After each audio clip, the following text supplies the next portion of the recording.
Então, turma, como eu falei, talvez desse para dar toda essa matéria nessa aula. Sim, vai dar.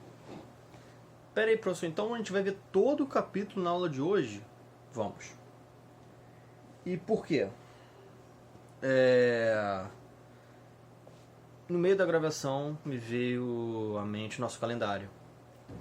E teremos 2 aulas antes da prova. O capítulo da prova da AV2 vai ser esse. Por quê? A gente está dando hoje, então vocês vão ter mais tempo de absorvê-lo, estudar e se preparar para a prova. O próximo capítulo, Brasil na atualidade, vai ser pré-prova. Então eu não vou dar ele na prova para vocês. Tá, professor, e os exercícios? O que a gente faz com os exercícios? Eu vou ter que pular os exercícios. Eu vou escolher alguns daqui pra gente fazer, pra gente, lógico, não ficar sem exercitar. Mas uma parte eu vou ter que pular. Porque a gente precisa botar essa matéria em dia. Porque o quarto módulo, ele pega matérias muito sensíveis e que vão demandar mais da gente. Então, a gente precisa fechar esse módulo nesse período. Então, turma, estamos juntos. Qualquer dúvida mesmo, por favor, me perguntem. Porque é uma questão de necessidade a gente dar uma avançada agora. Sobre Brasília, que eu estava falando antes do intervalo.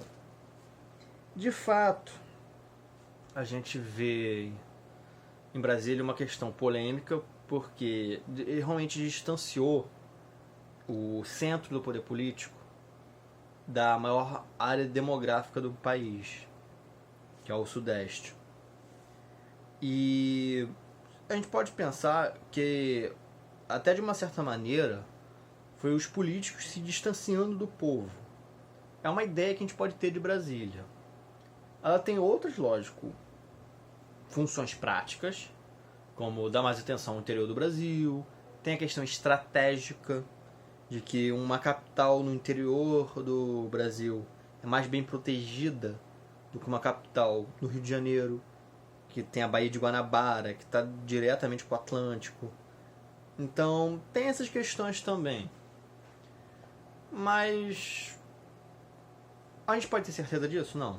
Porque o próprio JK, idealizador desse plano todo, nunca deixou claro por que construir Brasília. Mas existem escândalos sobre Brasília hoje e na época. Por exemplo, parte do terreno que era Brasília era de um conhecido de JK. Então aí tem-se a ideia de que houve um esquema de corrupção. Brasília é polêmica, como eu falei, desde o seu início. Durante a década de... Cultura brasileira na era JK. Durante a década de 1950, ocorreu um grande desenvolvimento dos meios de comunicação e da arte brasileira. Observe alguns exemplos. A música. O rádio era meio de comunicação mais popular no Brasil no início da década de 1950. Em geral, na programação musical predominava a transmissão do chamado samba-canção, estilo de samba com com melodias fortes e letras emotivas. Entretanto, em meados da década de 1950, outros estilos musicais ganharam popularidade, como o forró, o rock and roll e o jazz. Forró brasileiro, rock and roll e jazz americanos, vindos da questão da proximidade Brasil e Estados Unidos. Naquela época, um novo estilo musical foi criado no Brasil, a bossa nova. O disco Chega de Saudade, do músico baiano João Gilberto, é considerado o marco inicial do estilo, caracterizado pela mistura entre samba e jazz, com melodias vocais cantadas de maneira suave e intimista. A bossa nova ela é marcante no Brasil porque é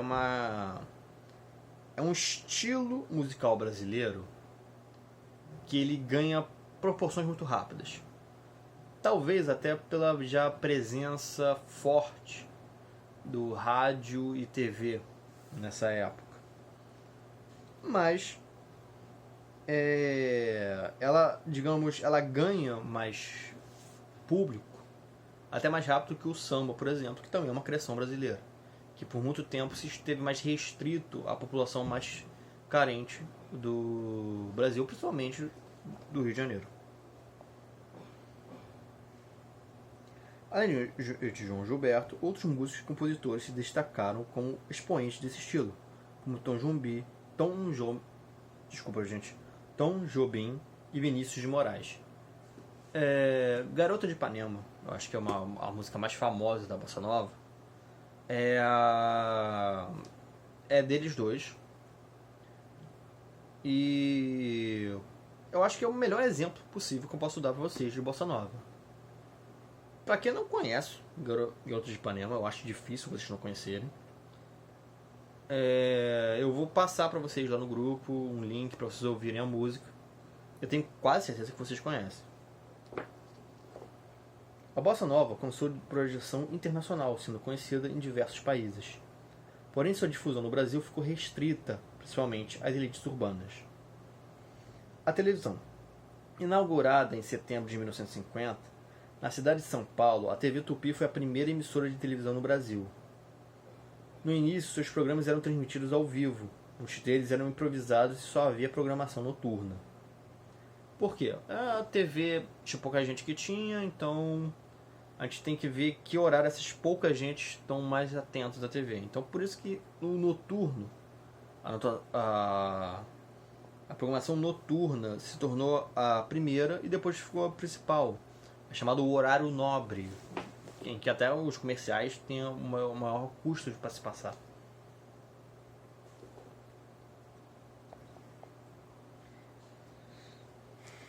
Ao longo dessa década, foram criados outros estúdios televisivos. Aos poucos, os televisores se tornaram mais populares. As emissoras ampliaram e diversificaram sua programação, passando a exibir telenovelas, programas de auditório e telejornais, consolidando a televisão como um dos meios de comunicação de maior alcance do nosso país. A TV cresceu rápido, o rádio já era muito forte, a TV ela demorou a crescer por causa do preço do aparelho, mas existia uma coisa que eu acho que, não sei se vocês sabem, algumas cidades botavam TVs em praças para as pessoas assistirem. Um seriado atual chamado Cine Hollywood tem isso, do prefeito da cidade querer botar TV na praça. Isso não é maluquice, aconteceu realmente.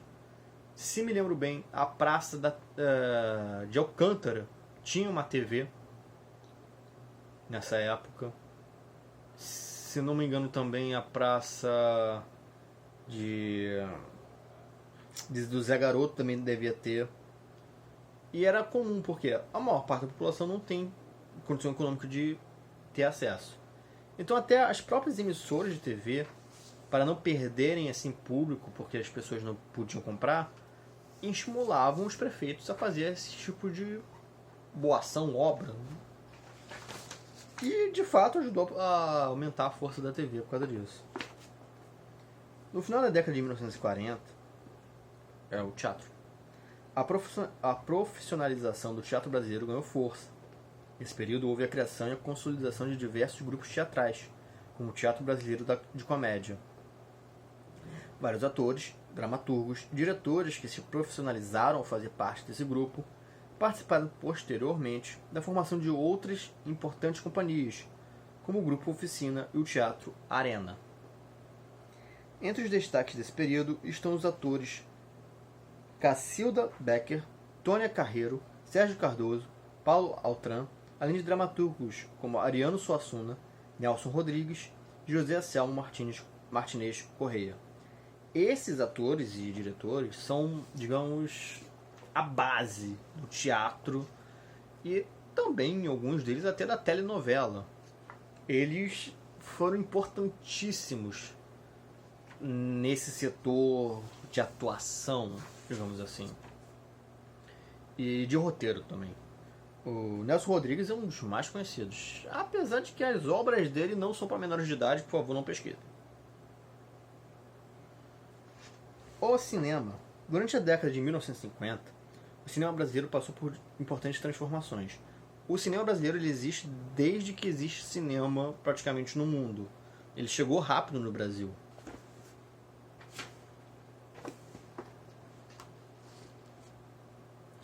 De maneira geral, a produção de filmes no Brasil cresceu com a fundação da Companhia Cinematográfica Vera Cruz, que atuou entre 1949 e 1954.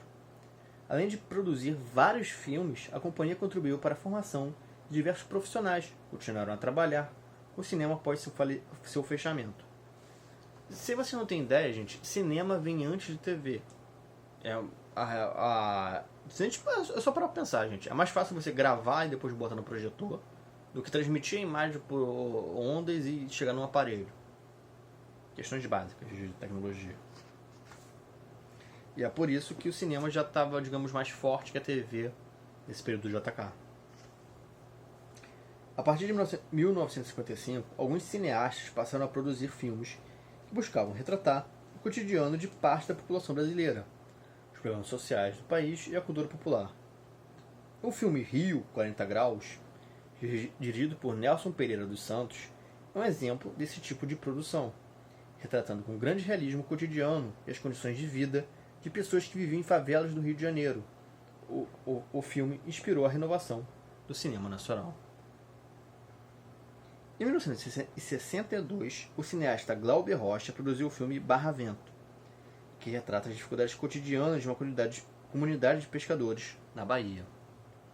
Essas produções são consideradas marcos do movimento conhecido como Cinema Novo, que produziu diversos filmes de grande relevância, caracterizados principalmente pela crítica política e pela denúncia social. Essa questão de que, geralmente o filme brasileiro fala muito do dia a dia, fala muito de política. Gente, não é de hoje. Não é de hoje mesmo, é dessa época. Eles viram que o cinema era muito atrativo e pegava muita gente. Muita gente gostava de ir no cinema.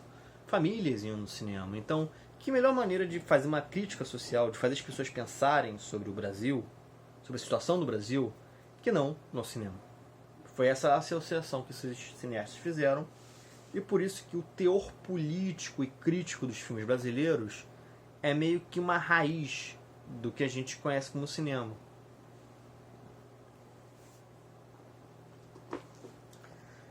Página 288, turma. O governo de Jânio Quadros. No final de 1960, foi eleito o sucessor de JK na presidência, Jânio Quadros. Com 48% dos votos, ele se elegeu com um discurso que agradava setores mais conservadores da classe média e grandes grupos empresariais. Ou seja, ele estava mais para o grupo conservador, que era mais com os militares. Ele agradava uma elite brasileira mais, digamos assim. Naquela época, as eleições para presidente e vice-presidente eram realizadas separadamente. Assim, João Goulart, político que pertencia ao grupo da oposição, e Jânio Quadros, foi eleito vice-presidente. Ambos assumiram o governo em 31 de janeiro de 1961. Diferenciando, João Goulart, vice do Jânio Quadros. Por quê? Porque na época você votava em presidente e em vice. Você não votava em presidente e vice. Se vocês não sabem, nas eleições hoje em dia, o candidato a presidente ele já tem seu vice. Você precisa votar também no vice-presidente. Nessa época era diferente. Você votava tem que votar primeiro para presidente e depois para vice. Votava em dois, e para presidente ganhou Jânio Quadros, para vice João Goulart. Em seu governo, Jânio adotou uma política econômica conservadora, com corte nos gastos públicos e congelamento de salários. Ou seja, vemos aí mais um erro político que o Dutra já fazia. Além disso, tomou diversas decisões polêmicas, como a proibição de corridas de cavalo em dias úteis e regulamentação das regras de jogo de cartas nos clubes. Na política externa, Jânio assumiu uma postura independente dos Estados Unidos, aproximando de países socialistas e condecorando suas respectivas personalidades, como o cosmonauta soviético Yuri Gagarin, é o primeiro homem a ir para o espaço, e o comunista Che Guevara, um dos principais líderes da Revolução Cubana. O livro já explicou quem é Che Guevara.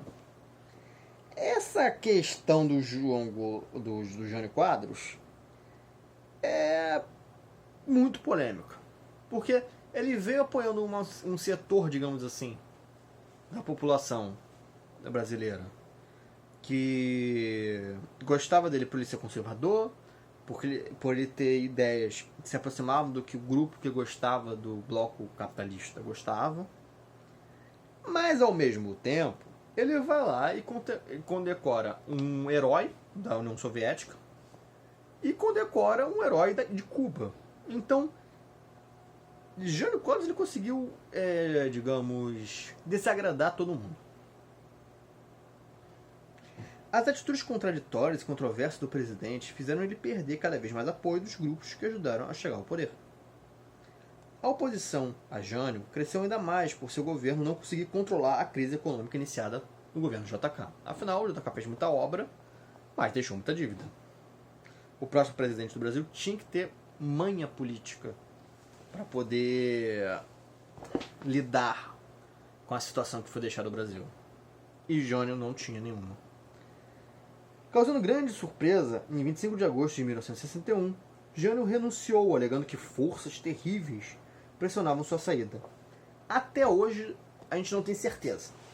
O livro até fala disso, a gente não tem certeza de por que ele fez isso. Jânio Quadros, ele é considerado o pior presidente do Brasil. Não tenho dúvidas. Ele foi uma pessoa polêmica, não soube fazer nada direito e saiu antes da hora. Então ele foi um problemaço para todo mundo.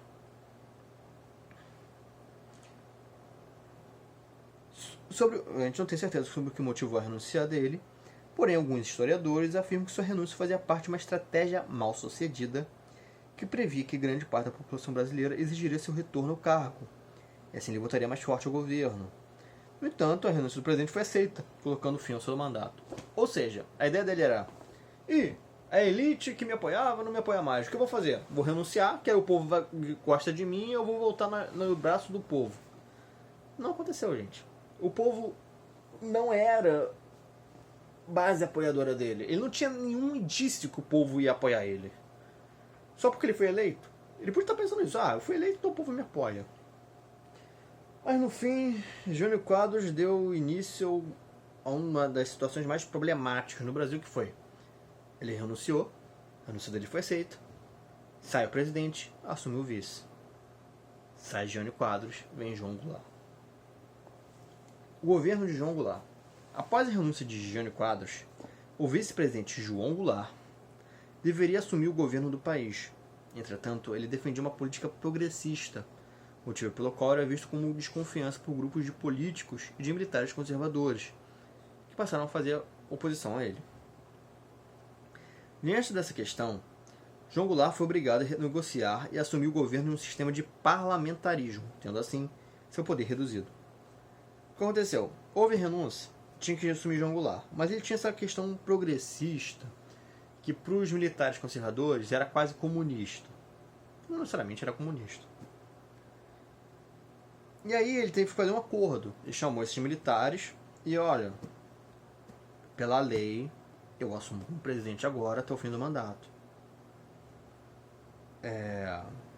Entendo as ressalvas de vocês. Vamos ver aqui o que a gente pode fazer para que a lei seja cumprida e eu assumo como presidente. E nessa negociação, que entra o parlamentarismo. O que é isso? É um sistema de governo em que todas as decisões do presidente dependem da aprovação de um parlamento.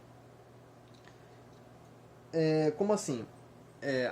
No parlamentarismo, a maior força não é a figura presidencial, o líder político. É o parlamento, que é um conjunto de políticos que estão ali, podem ser eleitos diretamente ou indiretamente, mas que são representantes legais do povo. Eles são, digamos, o maior polo político de uma nação parlamentarista. E tem exemplos a mil aí na Europa sobre isso. É um parlamentarismo muito popular por lá. Um maior exemplo é a Itália. A Itália é um país parlamentarista, em que o presidente em si quase não manda em nada. Quem manda mesmo é o parlamento.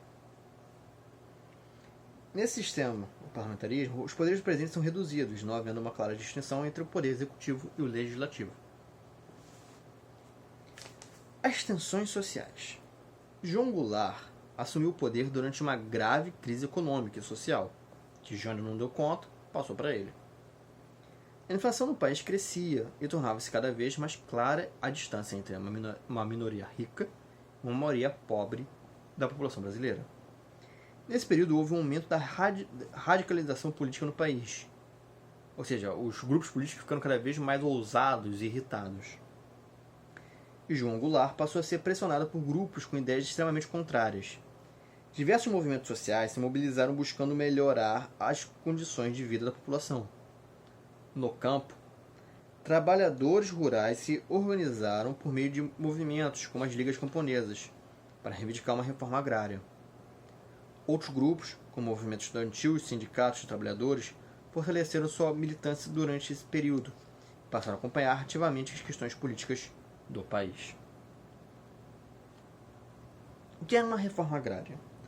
Uma revisão da estrutura agrária de um país, com o objetivo de redistribuir as terras, principalmente as improdutivas, a maior parte das pessoas, para fazer justiça social, garantir o aumento da produtividade da agricultura. Então,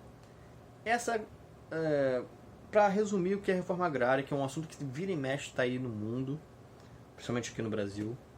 A reforma agrária é: você tem muitas terras, um grande pedaço de terras, na mão de pouca gente. Ou seja, tem muita gente que não tem terra.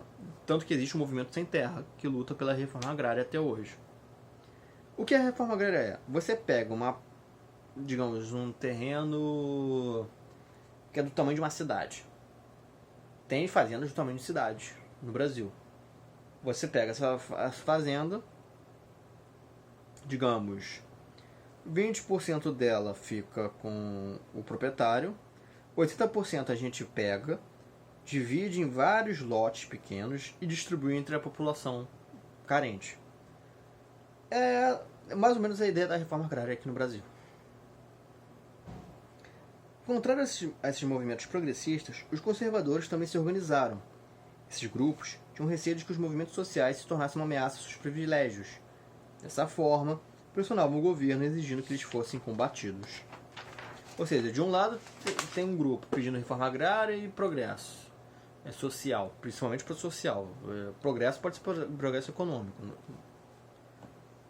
E de outro tem um grupo que está exigindo que nada se mexa. Então ele ficou extremamente pressionado na situação. A situação de João Goulart foi a pior possível para um presidente.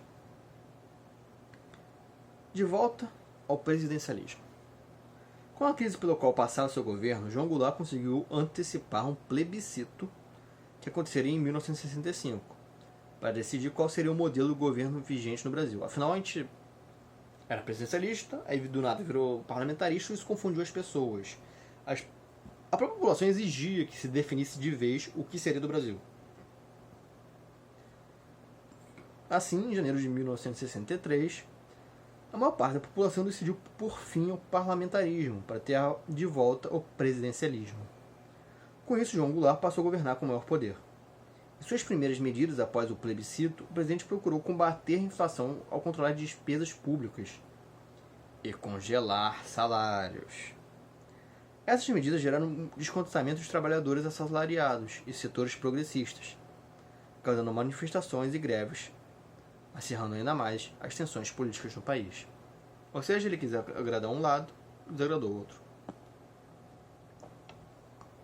O fim de João Goulart, do governo de João Goulart. Buscando solucionar os problemas do país e conquistar maior apoio popular, em março de 1964, João Goulart reafirmou a necessidade de implantar as chamadas reformas de base. Elas incluíam um conjunto de iniciativas de grande impacto, como a reforma agrária e a reforma urbana, que tinham o objetivo de doar lotes nas cidades para famílias pobres construindo suas moradias. As reformas de base incluíam ainda a concessão de direitos de voto aos analfabetos e as patentes subalternas das Forças Armadas. Além disso, na economia, previa medidas de cunho nacionalista com a estatização, ou seja, pegar uma empresa privada e tornar ela do Estado, de diversas empresas e regulamentação de remessas de lucros de empresas estrangeiras para o exterior. Como assim remessa de lucro? Uma empresa estrangeira que faz uma empresa aqui no Brasil, ela vai mandando lá para sua sede dinheiro de volta, em certa porcentagem. Ele queria, digamos, regulamentar o quanto de porcentagem vai e quanto fica para pagar imposto. Para assim, digamos, eu estou mandando 80%, só 20% fica aqui para pagar imposto. As propostas de João Goulart desagradaram as elites brasileiras, principalmente banqueiros, grandes proprietários de terra e empresários. Aliados a uma parte da classe média, essas elites passaram a promover manifestações contra o governo, além de intensificarem o uso da imprensa para atacar João Goulart e acusá-lo de permitir que o comunismo se instalasse no país. Não que fosse verdade. O que é uma ótima acusação, porque se ele fala que ele...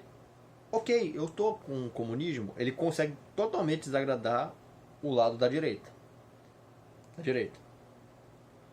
Se ele fala que ele eu sou contra o comunismo, ele desagrada a esquerda. Então aí vira uma confusão inteira para ele. Dessa maneira, algumas manifestações promovidas pela sociedade civil forneceram suporte para que militares brasileiros organizassem um golpe de Estado. Executado no dia 1º de abril de 1964, esse golpe depois de João Goulart e deu início a uma ditadura no Brasil. A ditadura civil e militar.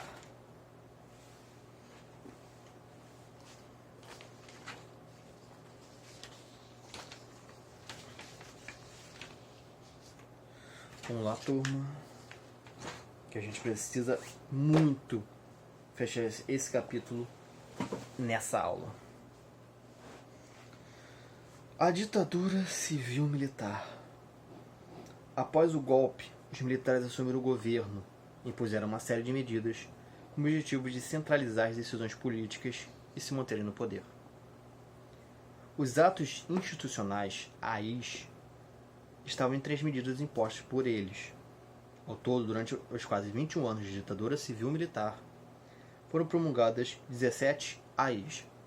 Vamos lá, só para dar uma recapitalização, para vocês entenderem todo esse contexto.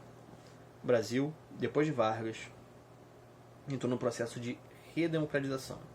Ou seja, antes tinha um ditador, Getúlio Vargas, ele controlava todo o poder. Ele foi forçado, por uma situação política interna, a sair do poder.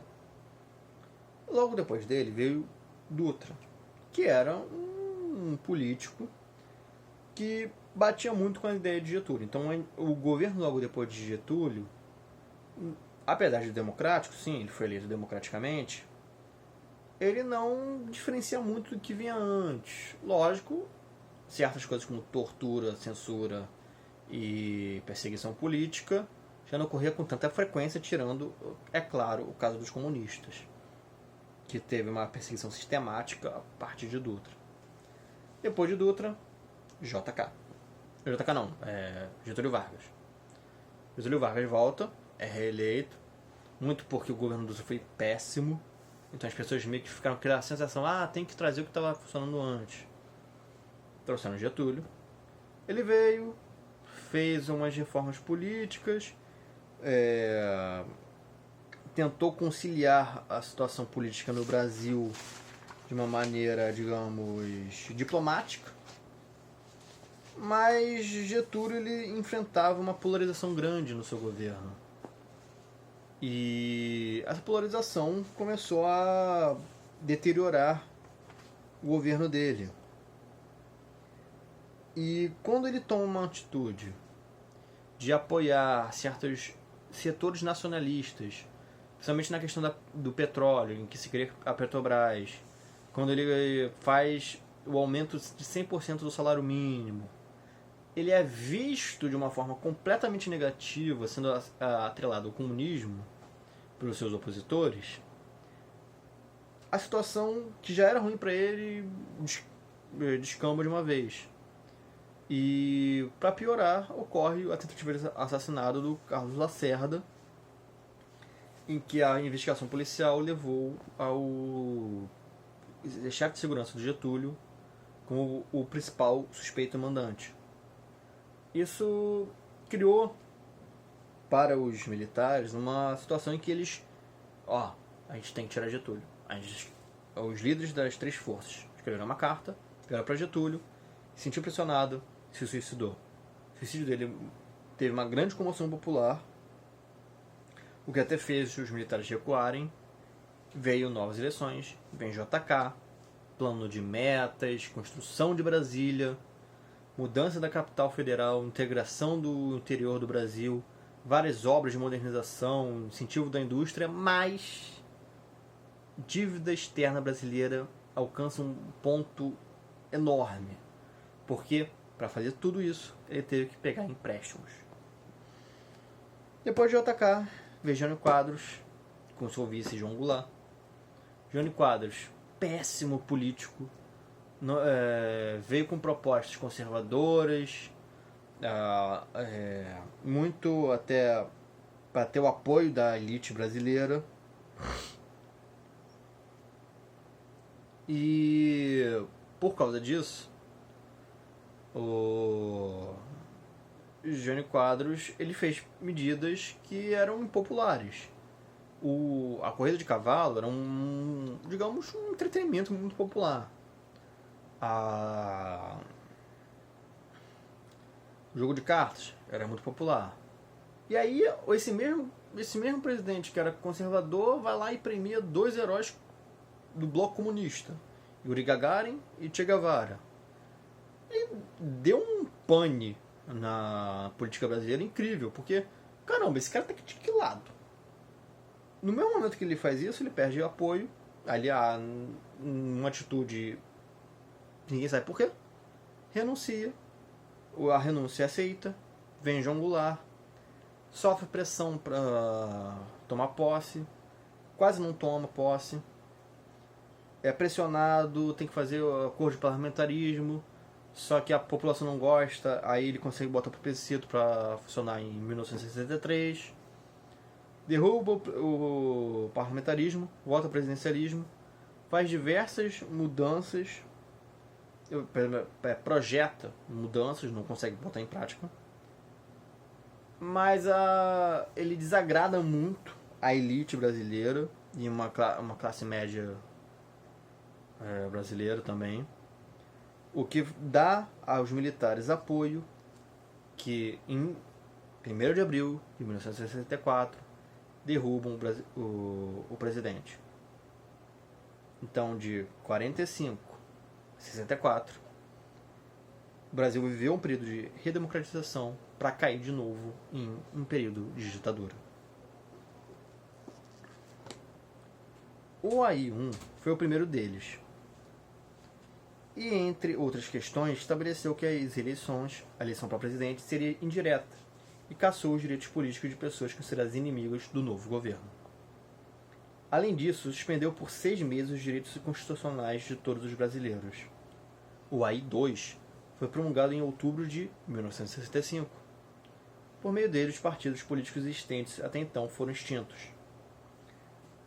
As novas regras para os partidos no país foram definidas pelo Ato Complementar número 4, o que permitia a formação de apenas 2 partidos, a Aliança Renovadora Nacional, chamada de Arena, e o Partido Governista, que era o Partido Governista. A Arena é do governo.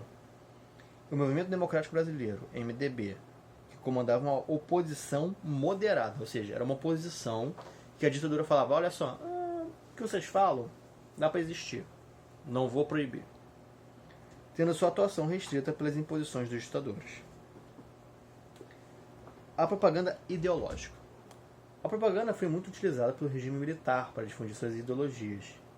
Diversos lemas como "Este é um país que vai para frente, ninguém mais segura este país", "Brasil, ame ou deixe", que até chegou a ser usado, acho que na campanha do Bolsonaro. Não lembro direito. Não foi usado, foi citado. foram propagados pelo governo por meio de adesivos ou anúncios em diferentes meios de comunicação, como televisão, jornais e revistas. Com isso, o governo militar tinha a intenção de exaltar o nacionalismo e transmitiu a impressão de que o Brasil se tornava uma grande potência, encobrindo assim os problemas enfrentados pela população, como a falta de liberdade política e problemas sociais do país. Além desse tipo de propaganda, a partir de 1969, tornou-se obrigatório em todas as escolas brasileiras o ensino de educação moral e cívica, que tinha como objetivo disseminar entre os alunos valores que contribuíssem para a manutenção da ditadura do país. Ou seja, eles criaram uma matéria na escola para ensinar as crianças desde pequenos, digamos, conceitos que esse pessoal da junta militar queria passar para a população, que ajudassem eles a ter apoio popular. A Organização de Repressão e o AI-5. O AI-5 foi o mais pesado de todos. Diversas instituições foram criadas pelo governo com o intuito de estabelecer controle sobre pessoas consideradas subversivas. O que é subversivo? Pessoa que tem um o objetivo de transformar a ordem estabelecida. Ou seja, uma pessoa que ela quer mudar as coisas. E que tipo de instituto? Como o Centro de Operação de Defesa Interna, o COD, o Serviço Nacional de Informação, o SNI. Com a intenção de combater as organizações contrárias à ditadura, essas instituições buscavam impor uma vigilância sobre todos os cidadãos e controlar as informações que circulavam no país. Dessa maneira, muitos opositores do regime militar, como artistas, intelectuais, professores, políticos e estudantes, foram perseguidos, presos, exilados e torturados e até mortos por agentes do governo. As ações dos órgãos repressivos se intensificaram após a promulgação do AI-5 em dezembro de 1968, que deu início ao período mais repressivo e violento do regime. Por meio dele, o governo suspendeu o habeas corpus de presos políticos e concedeu plenos poderes ao presidente da República, que podia cassar mandatos de políticos de elites e nomear interventores nos governos estaduais e nas prefeituras. Ou seja, o AI-5 foi, digamos, a carimbada de ditadura. Se antes estava tirando pouquinho a pouquinho, restringindo, deixando acontecer, mas com uma vigilância, com o AI-5 não. Bate-se o carimbo, agora é ditadura mesmo. A repressão acontecia desde o início, mas o AI-5 ele instituiu uma forma de pensar a repressão que foi muito mais agressiva do que já tinha antes. A censura. Durante a ditadura civil-militar, não havia liberdade de expressão no Brasil. A censura foi amplamente utilizada pelo governo para controlar a divulgação de informações no país. Assim era proibido vincular qualquer informação que pudesse ser interpretada como contrária ao regime militar. A produção jornalística, intelectual e cultural da época, como programas de televisão e de rádio, revistas, jornais, livros, letras de música, peças de teatro e filmes, tinha de ser aprovada por fiscais do governo. Ou seja, toda a produção cultural passava por um censor que, se ele visse algo de errado, ele ia lá e rabiscava, ia lá e carimbava, ou até anulava completamente a obra cultural. Dessa maneira, a maior parte da população tinha acesso apenas a informações que o governo permitia chegar até ela, não conhecendo de fato o que ocorria no Brasil. E isso aconteceu de fato. Muitos brasileiros não faziam ideia do que estava acontecendo de fato no país se não tivesse envolvido com o governo, ou se a pessoa, digamos, mora num lugar muito isolado. Essa desinformação foi muito, muito forte. E a gente sabe disso por relatos, por exemplo, de brasileiros que conseguiram ir para o exterior. Turma, a gente está chegando já a quase 40 minutos de vídeo. Eu queria dar esse capítulo todo, essa aula não vai dar. Mantemos então o plano original de uma parte nessa aula, a outra parte na próxima aula. Os exercícios, como é que vão ficar? eu vou fazer o seguinte. A próxima parte, na próxima aula, não vai ser tão grande assim. Então a gente deixa para fazer exercícios na próxima aula sobre esse capítulo. Professor, então como é que vai ficar o próximo capítulo desse módulo? Infelizmente, teremos que deixar para o próximo período. Eu vou dar uma avançada, a gente vai manter esse ritmo até acertar nosso ritmo de matéria.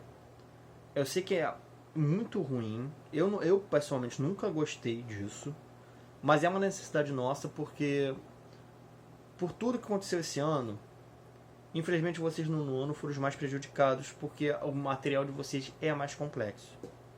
Mas não se preocupem, eu estou aqui com vocês. Qualquer dúvida mesmo, me perguntem. É isso, turma. Deu 41 minutos de vídeo. A gente ainda tem um pouquinho de tempo de aula. Vamos lá para o nosso grupo do Telegram.